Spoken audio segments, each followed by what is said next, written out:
एक मित्र प्रश्न पूछ रहे हैं, आचार्य श्री कृपया बताएं कि तीसरी आंख को कैसे सक्रिय किया जा सकता है और सक्रिय होने पर किस आयाम में इसके द्वारा झांका जा सकता है।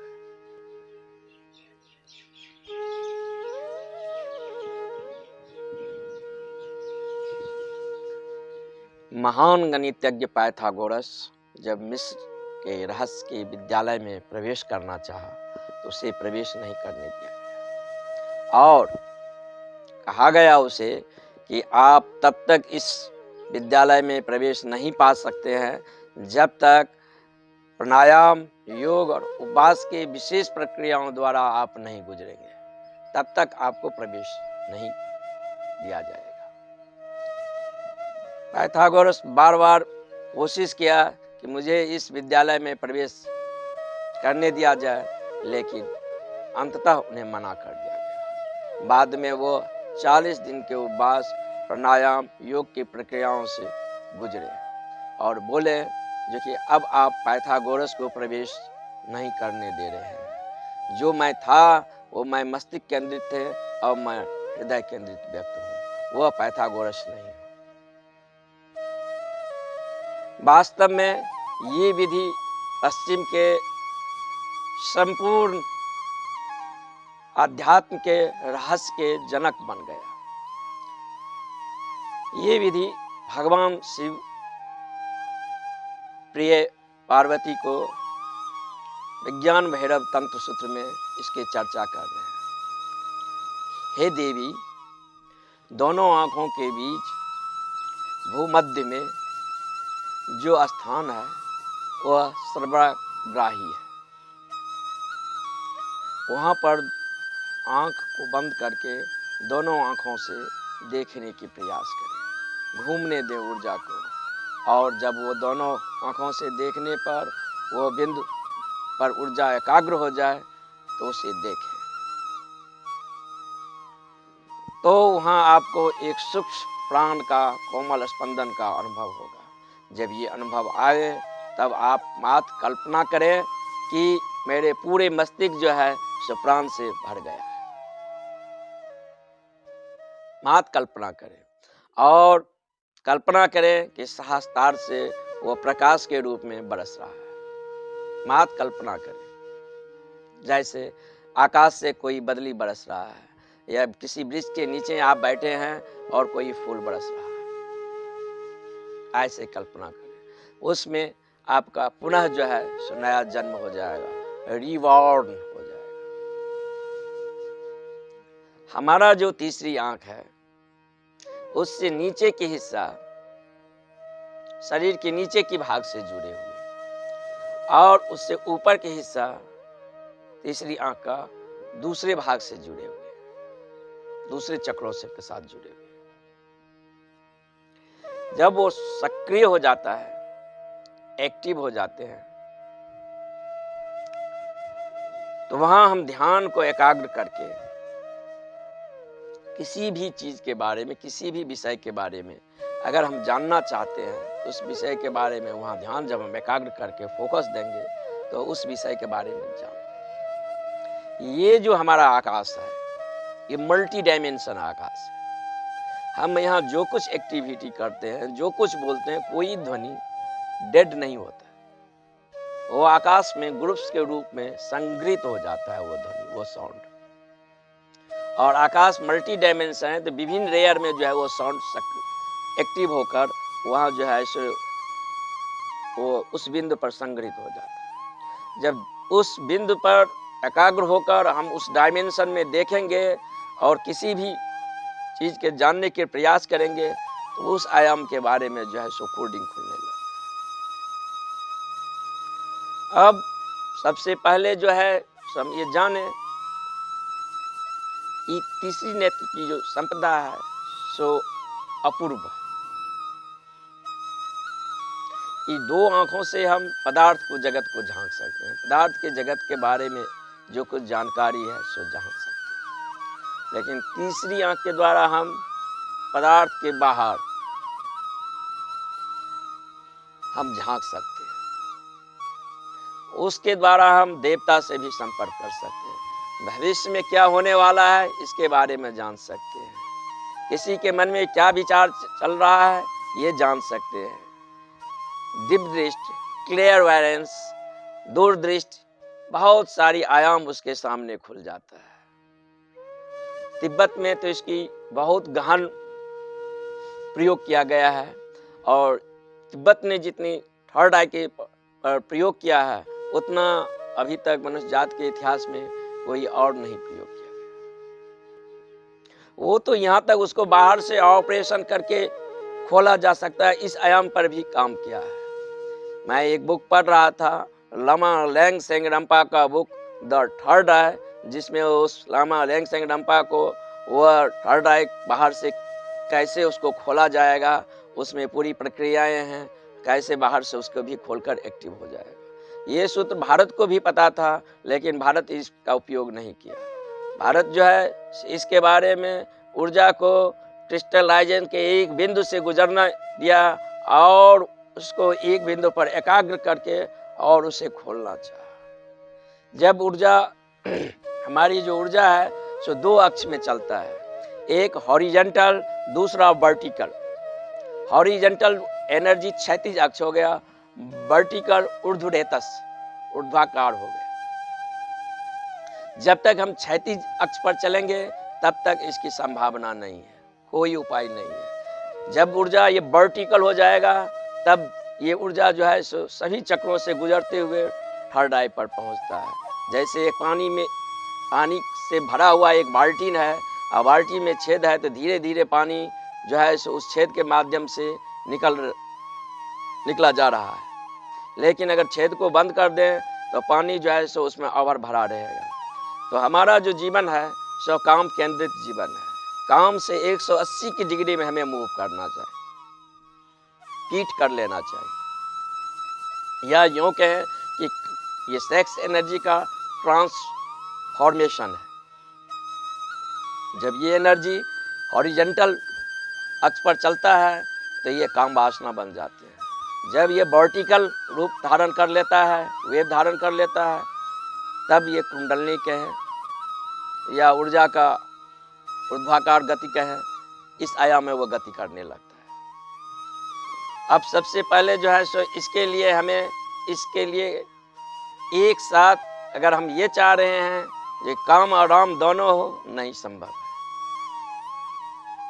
काम राम दोनों एक साथ नहीं हो सकता।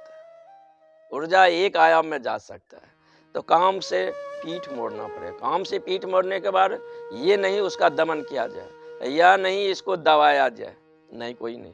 उस एनर्जी को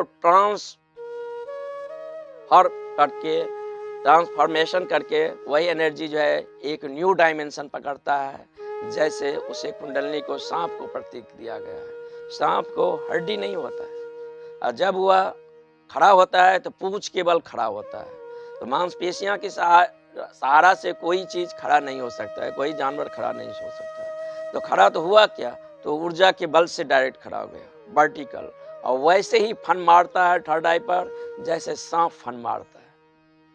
जब ऊर्जा वहाँ संग्रहित होते हैं तो फर्स्ट बार जब वहाँ एनर्जी संग्रहित होगा तो ऐसा नहीं 1 घंटा कर लिए, 2 घंटा कर लिए, 3 घंटा कर लिए या 10 घंटा कर लिए और आपको जो है सो रेगुलर कर रहे हैं तो ऐसा वो ओपनिंग हो जाएगा, नहीं होगा।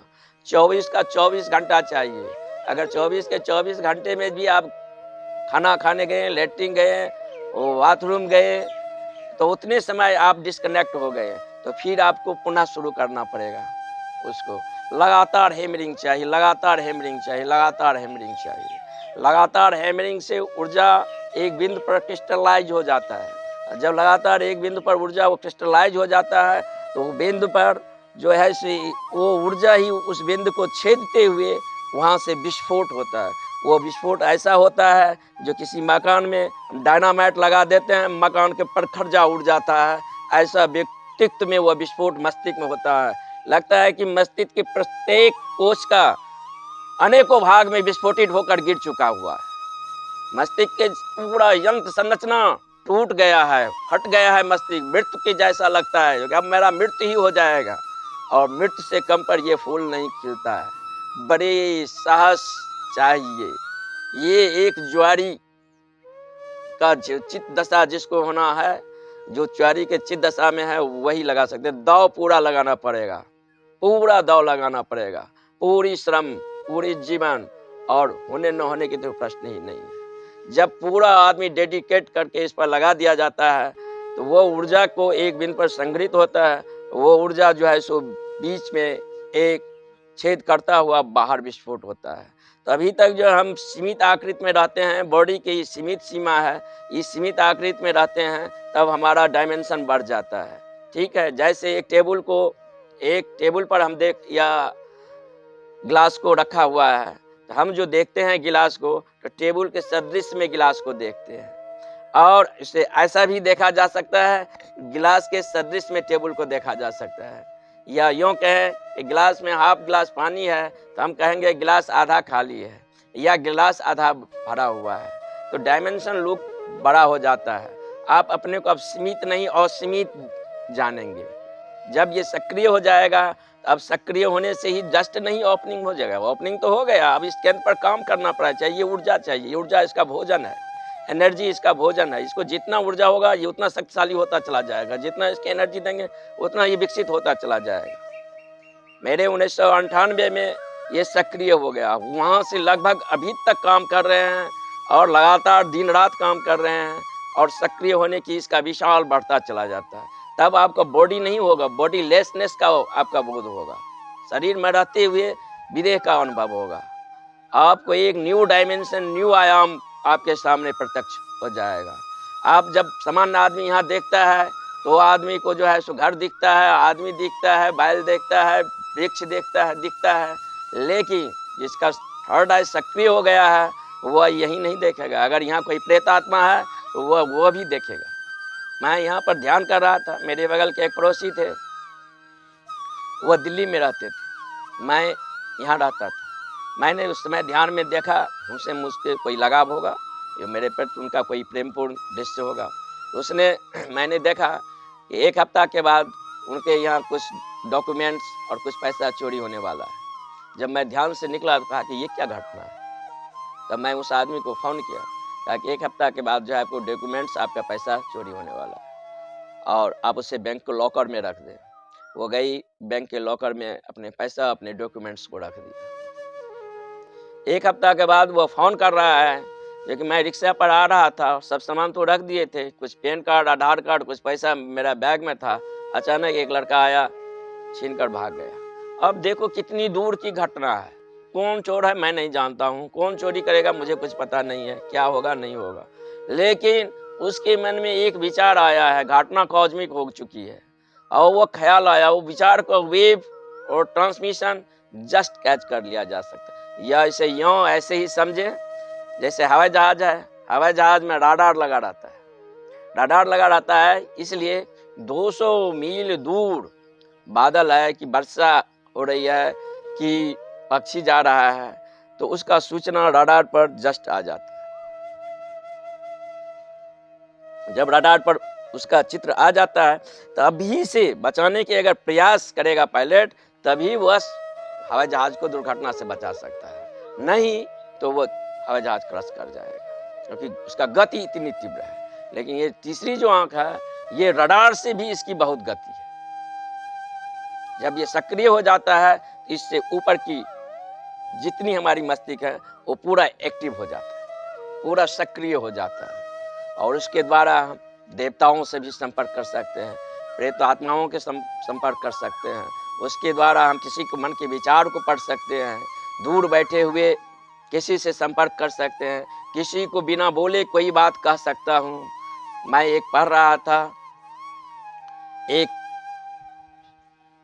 साउथ के एक संत थे, उनके पास एक ब्रिटेन के एक अंग्रेज युवक आया था, कुछ दिन उनके पास रहा था, बहुत उनसे लगाव हो गया, प्रेम हो गया। समय उनके पास नहीं था, वह जाने लगे। जब वह जाने लगे तो कहा कि अब मुझे आपसे मुलाकात कैसी होगी, कुछ तो करें। तो उसने अपना एक फ़ोटो दे दिया और कहा कि तुम ले जा, जब तुम वहाँ पहुँचे कोई समस्या आए, ये फ़ोटो अपना कमरा में रख देना और 3 मिनट तक मौन बैठ जाना, और जो प्रश्न तुम्हें हो तो पूछना, तुम्हें उत्तर मिल जाएगा। वो तो उसके युवक को विश्वास हुआ ही नहीं, ये कैसे हो सकता है, समय काल और स्थान की परे की घटना कैसे हो सकती है, क्योंकि उसकी शक्ति जो है समय काल और अस्तित्व के परे है। तो जब वो वहाँ प्लेन से उतरा, अपना घर गया, कहा कि पहले यही प्रयोग करेंगे। और घर गया, रूम बंद कर लिया, स्नान सब करके निवृत्त हो चुका था, रूम करके फोटो लेकर बैठ गया और एक प्रश्न उनसे पूछा। और प्रश्न पूछने ही मात्र से जैसे लगा कि उसके कान में कोई आवाज आ रहा है, उस प्रश्न को उत्तर दिया जा रहा है। इसकी कितनी डायमेंशन में उपयोग किया जा सकता है, क्या इसकी संभावना है, ये 100 वर्ष आगे क्या घटना होगी, इसके फ्यूचर में क्या घटना होगी, बहुत सारे डायमेंशन में इसका उपयोग किया जा सकता है। मनुष्य के लिए ये अनुपम देन है अस्तित्व का, अपूर्व इसका शक्ति के यहाँ संग्रहित होकर इसका विस्फोट होता है। तो ये हमारे दोनों आंखों के बीच में एक पैनियल ग्रंथि होती है, पैनियल ग्रंथि में एक विशेष प्रकार के रस स्रावित होती है, उसी से हमारी इंटेलिजेंसी बढ़ती है। कोई आदमी मूड है तो उसमें पेनियल ग्रंथि से रस स्रावित कम होता है, इसीलिए मूड है। और किसी में पेनियल ग्रंथि से रस को ज़्यादा स्रावित होने से उसके इंटेलिजेंसी पावर बढ़ जाता है। तो इसका विकास कैसे हो, इसे और कैसे सक्रिय किया जाए, इसकी न्यू आयाम क्या है और इसके बारे में और विभिन्न दिशाएं क्या है, नेक्स्ट एपिसोड में फिर हम चर्चा करेंगे। और प्रश्न आगे जो होगा मैं उसके जवाब देने के लिए तैयार हूँ।